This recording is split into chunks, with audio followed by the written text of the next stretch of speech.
We often have a meeting with our parents, and we actually don't have a meeting, but when I talk to them, I say, have you ever been up on the starting block? Most of them haven't. Most of your parents have not been on a starting block, and if you could get them to stand up on that thing, it would change their whole perspective about what their youngsters are doing. I've been at several Hall of Fame affairs. I've been a willing member of the audience. I've even had the honor of presenting. This is my first time to be inducted, and I have to tell you, I am extremely grateful. And I think gratitude is an enormous part of successfully working your way from the start to the end. And I'd like to thank ASCA. I had no idea that I was qualified. I'd like to thank the coaching community for supporting me. I had a lot of people come up to me in the last 5 or 6 years and say, it's great to see you back. And I'd like to thank the swimmers that swam for me and still swim for me, and the parents who supported the programs with their money and their volunteerism. And I'd like to thank the family of swimming. I'd also like to recognize that my family, a lot of them came from the East and the West, and I really appreciate you guys making the trip, and thank you. It means a lot to me. You got me going, bro? He's got the film going here. Very good.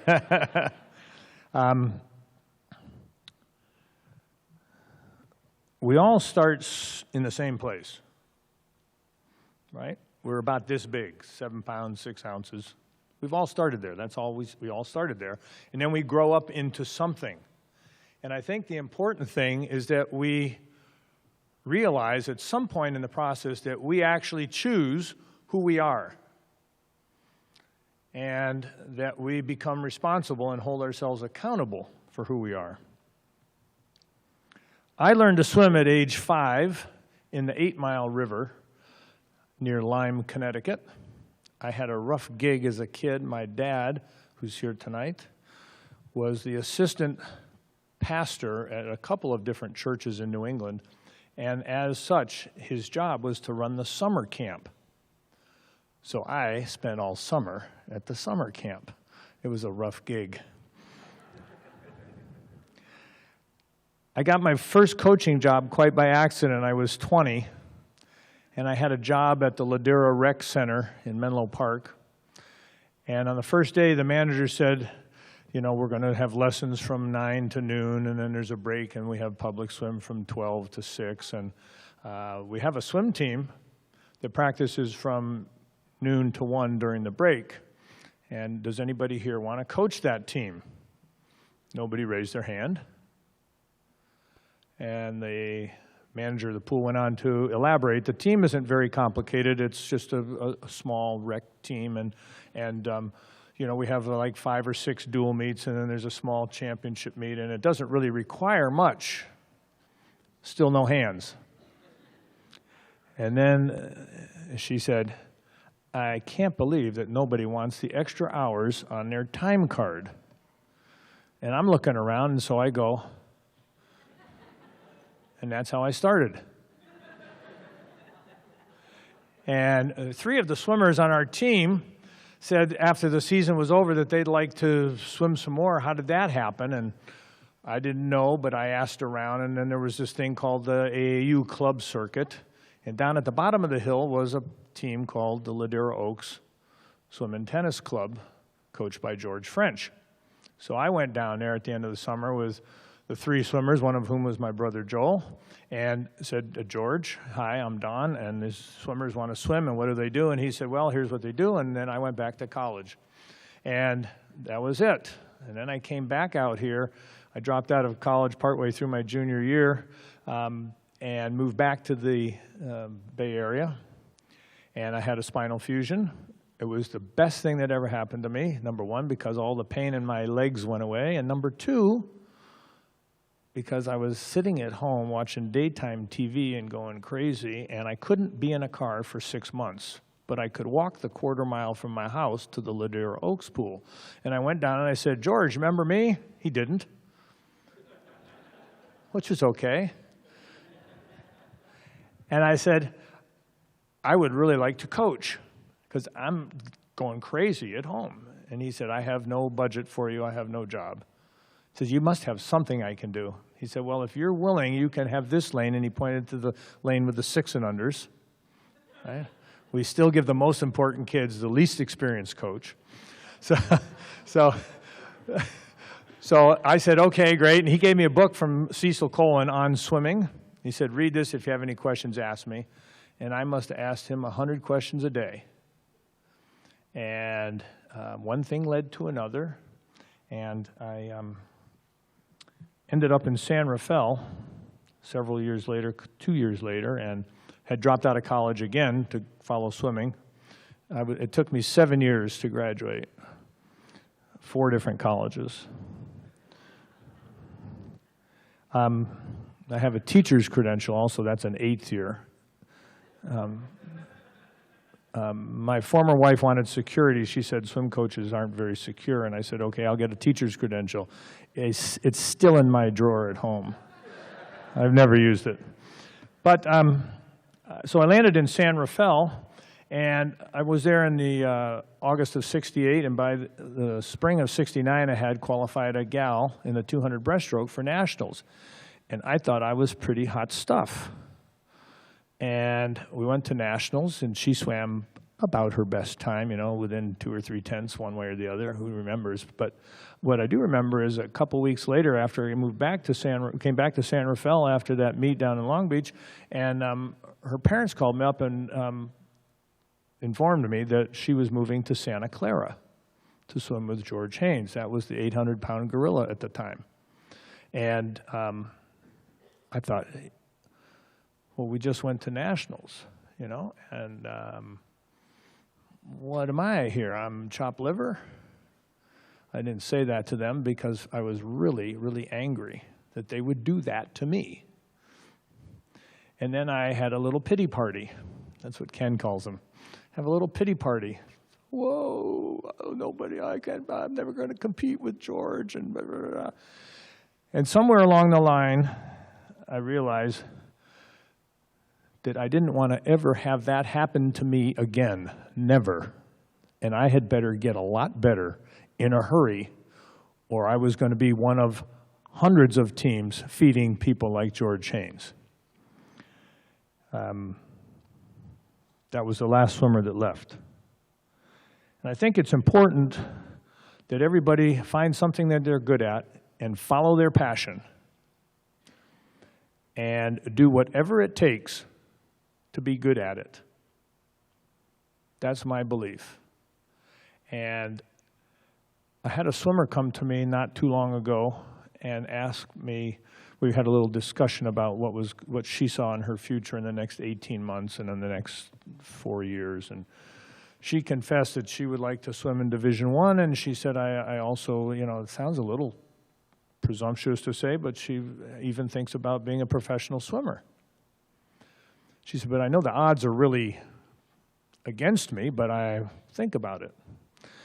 And I said, well, actually the odds are not that steep because so few people are willing to do whatever it takes. A lot of people are willing to do some of what it takes, but there are very few people who are willing to do whatever it takes. And that was the lesson I learned from the parents of Leslie Bryan. And that's one I've kept in my possession all the way along. I believe that there are 3 steps to excellence, or 3 parts of the process. And the first is that you have to be in the right place at the right time. My own personal belief is that every person on the planet Earth is in the right place at the right time several times in their life, if not more than several. You have to be in the right place at the right time. But number 2, you have to know you're in the right place at the right time. You have to know it. And then third, you have to know what to do with it. And that's where you need help. And as Bob said, ask the people around you. Be willing to ask for help. Without getting too emotional, I miss Ron Ballatori.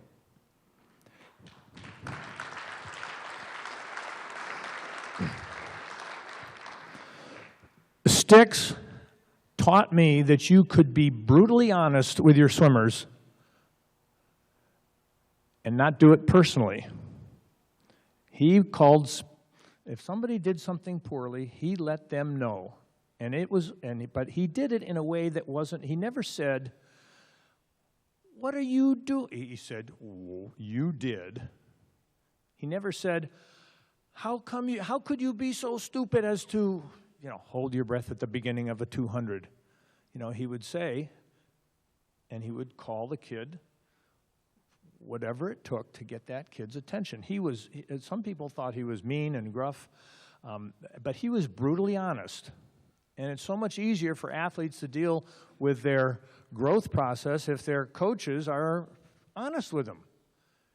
If they don't have a good swim, tell them.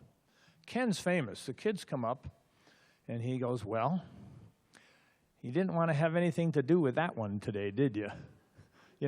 They don't say, well, your split on the second 100 was this, and, you didn't do your turns, or you weren't aggressive at the beginning. He just goes, you didn't want much to do with that one today, did you? And they look at him, and they go, nope. Because it's not a personal thing. It's just, you're observing, and you're sharing with them your observations. I learned that from Sticks, and I'm grateful. John Urbanchek, in my mind, is the consummate coach because he has unwavering belief in his systems of training, and yet he always is listening. And that, to me, is something that I like to emulate. I have a lot of things that I believe are true, but I'm willing to listen to make sure that they are or change my mind if they're not, and John is a great example of that. In 1969 with Leslie Bryans, in 1970 when we went to nationals, and I would come back, and Rick at the time would say, because he hadn't yet qualified for nationals, he'd say, how'd they do? And I said, well, she did pretty well. She got within a second of her best time, or, so-and-so improved by half a second, and he would kind of shake his head. That's not what he was looking for, and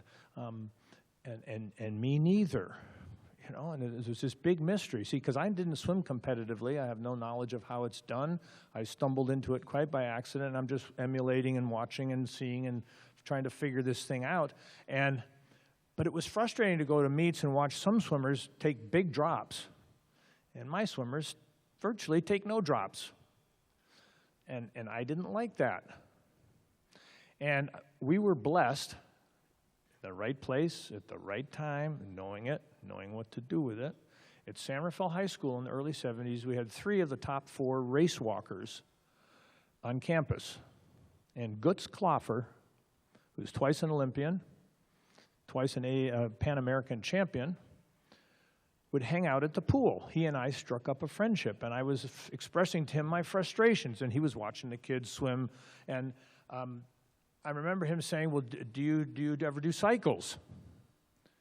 And I said, I don't know what you mean. He said, well, in track, we do stress days and recovery days. I said, really? Yeah, he said, Bill Bowerman up in Oregon is one of the pioneers of that, and there are others. And so we talked about it a little bit. And so in the fall of 1971, I sat our team down, and I said, okay, we are not swimming well enough, and for the amount that we swim, we ought to be doing a heck of a lot better. And so we're going to take a chance. We're going to try this for 6 months and see what happens. And I drew out on the board, and we're going to have these stress days and these recovery days, and we're going to see what happens. And I got into the whole understanding of specificity of training, and I met, never personally, unfortunately, but through literature, Hans Selye, who's considered by many to be the father of stress and the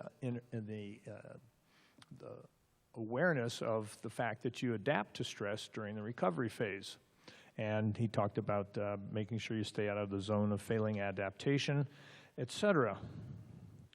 So I did that, and lo and behold, things got better, like seriously better.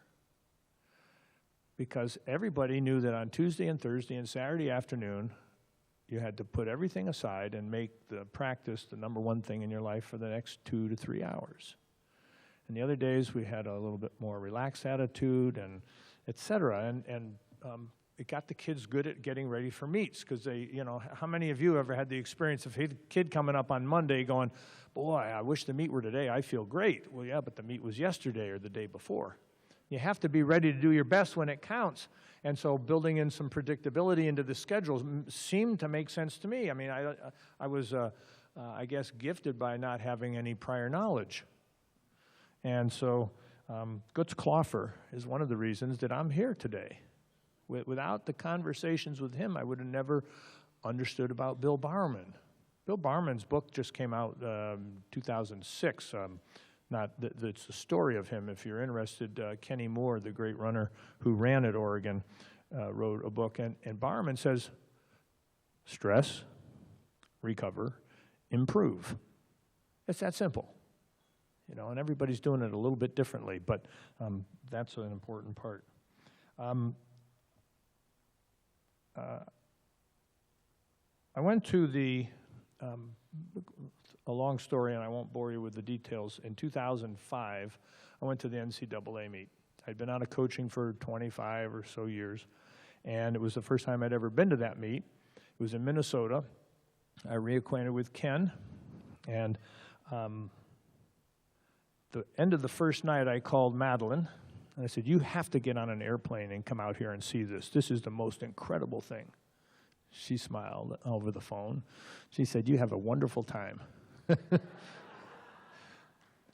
I was overcome with the emotion of what I was witnessing and participating in. Every single person in that building was in pursuit of excellence.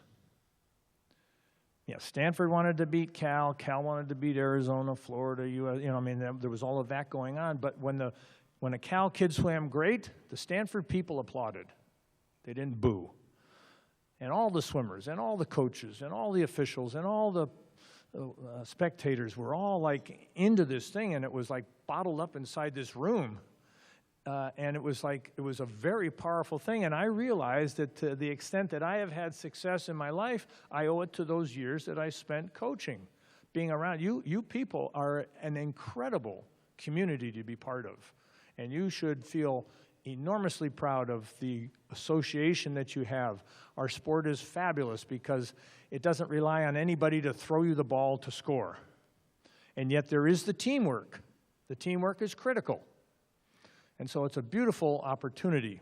And I was overcome with that. And I got on the plane coming home from there, and I said, man, I gotta get back in this. This is really like powerful stuff, the competitive swimming. So I told Madeline, I said, I'm going to do this. She said, how are you going to do that? I said, I don't know yet. Don't know how that's going to work out, but I'm going to figure something out. In our town, our county, we have 2 main U.S. swim clubs, and they're both coached by people that I coached. And Warren Lager, who coaches the Marin Pirates, and Ken, who coaches North Bay Aquatics. Warren, Ken. Musically, John Philip Sousa. Warren, Grateful Dead, Ken. It was an easy call. Very easy. So I returned the favor that Will DeMont gave me, calling me up to go to lunch, and I called Ken up. I said, let's go to lunch. And I said, this is what I want to do. This was in May, and I told him what I wanted to do, and he said, that'd be great. He said, I don't have a budget. This is George French again, right?